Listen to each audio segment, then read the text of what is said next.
हारून अब तक कोई मछली ना पकड़ पाया था। दोपहर हो गई, गर्मियों का सूरज आग बरसाने लगा, लेकिन उसका जाल अब भी खाली ही था।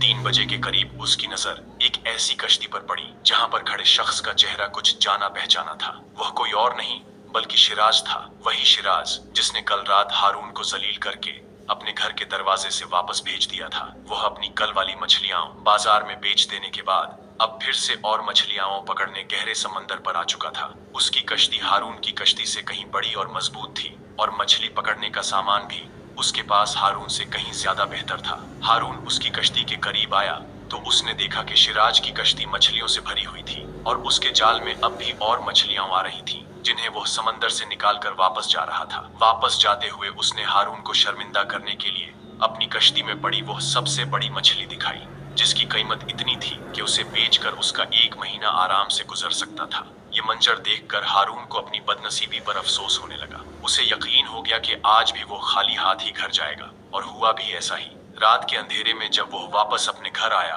तो उसने डरते हुए घर का दरवाजा खोला कि कहीं सबा घर छोड़कर ना चली गई हो। लेकिन उसे तब इत्मीनान हुआ जब उसने सबा को अपने घर में देखा। हारून सबा से झूठ बोलते हुए कहने लगा, आज एक बहुत बड़ी मछली मेरे हाथ लग गई थी। मैं उसे कश्ती पर लाने ही वाला था कि वह मेरे हाथ से निकलकर समंदर में गिर गई। मैं कल उसे पकड़ ही लूंगा। सबा अपने बिस्तर पर लेटी उसकी बात सुनती रही, लेकिन कुछ ना बोली। हारून ने एक गिलास में पानी भरा और उसे पीने से पहले सबा की तरफ देखा और आहिस्ता से कहने लगा, सबा, मुझे पता था तुम मुझे छोड़कर नहीं जाओगी। मैं हिम्मत नहीं हारूंगा। देखना, अच्छे दिन जल्द आएंगे। सबा को उसकी बातों में अब कोई दिलचस्पी न रही। वो उसे छोड़ने का फैसला कर चुकी थी।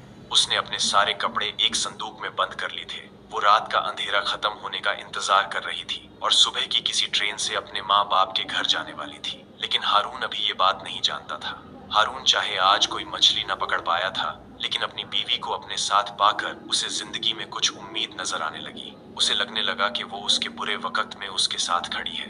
वो उसे छोड़कर नहीं जाएगी। इसी वजह से आज वो कल की तरह परेशान नहीं था।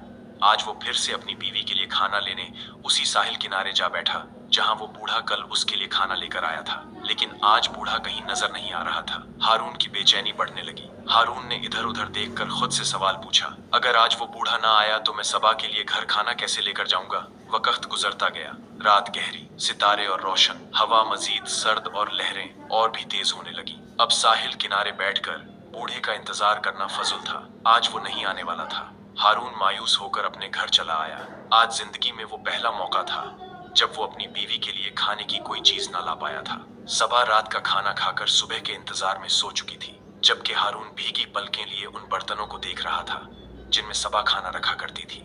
उसने घर के बर्तनों को इस उम्मीद से देखना शुरू किया कि शायद उनमें से खाने की कोई चीज मिल ही जाए। उसकी नजर एक पतीली पर पड़ी जिसे देखकर लगता था कि शायद उसे छुपा कर रखा गया है। हारून ने उसे खोला तो उसकी आंखें खुली की खुली रह गईं। वो पतीली पके हुए चावलों से भरी हुई थी। वो खुशी से बोला, सबा देखो चावल। ये कहते ही वो रुक गया और आगे की बात ना कह पाया, क्योंकि वो समझ गया था कि ये चावल सबा ने उससे छुपा कर रखे हुए थे। लेकिन घर में जब कुछ था ही नहीं तो ये चावल सबा के पास आए कहां से। जब उसने सोचा तो उसे याद आया कि 1 महीना पहले जब उसने मछली पकड़ी थी तो वो उसे बेचकर चावल लेकर आया था, और तब से उसके घर में एक बार भी चावल नहीं पके थे। वो समझ गया था कि उन चावलों को सबा ने अपने लिए संभाल कर रख लिया था और उन्हें आज पकाया है। उसे इस बात का इतना दुख नहीं था कि सबा ने सिर्फ अपने बारे में सोचा, बल्कि उसे तो इस बात की खुशी थी कि वो आज भी भूखी नहीं सोई। हारून ने अपना पेट भरने के लिए वही चावल खाए जो सबा छुपा कर सोई थी। आधी रात को समंदर का पानी और आगे आ जाता था। पानी उस घर के करीब तक पहुंच जाता था जहां हारून और सबा रहते थे। आज भी समंदर का पानी उनके घर के करीब आ चुका था, जिससे उनके घर में सर्दियों जैसी ठंड हो गई थी। हारून ने चादर ली और बिस्तर पर लेटकर घर की खिड़की से बाहर समंदर की लहरों को आता जाता देखकर यही सोचने लगा कि आज वो सुबह से भूखा था और सबा ने फिर उससे चावल छुपा कर रखे। इन्हीं सोचों में वो सो गया और समंदर पर सुबह हो गई। आज वो सुबह हुई थी जो हारून को सबा का असल चेहरा दिखाने वाली थी। आज वो सुबह थी जो सब कुछ बदल देने वाली थी। आज वो ऐसी सुबह थी जो उन बीवियों के लिए एक सबक बनने वाली थी, जो अपने शौहरों के मुश्किल वक्त में उनका साथ नहीं देती, उनकी हिम्मत नहीं बढ़ती, उन्हें तन्हा छोड़ देती है। सुबह की पहली किरण के साथ ही हारून फिर से मेहनत करने के लिए उठ गया। सबा अब भी सो रही थी। हारून सबा को अपनी बीवी के रूप में जिंदगी में आखिरी बार देख रहा था, लेकिन इस बात से बेखबर वो सबा के लिए मेहनत करने घर से बाहर निकल आया। वो समंदर किनारे पड़ी अपनी कश्ती का जायजा लेने लगा। आज वो और भी बड़ा खतरा मोल लेने वाला था। आज वो समंदर में और आगे निकल जाने वाला था। इसीलिए वो अपनी कश्ती का जायजा ले रहा था कि क्या उसकी हालत ऐसी है कि वो समंदर में और आगे जाने का रिस्क ले सके। इतनी देर में सबा भी उठ चुकी थी।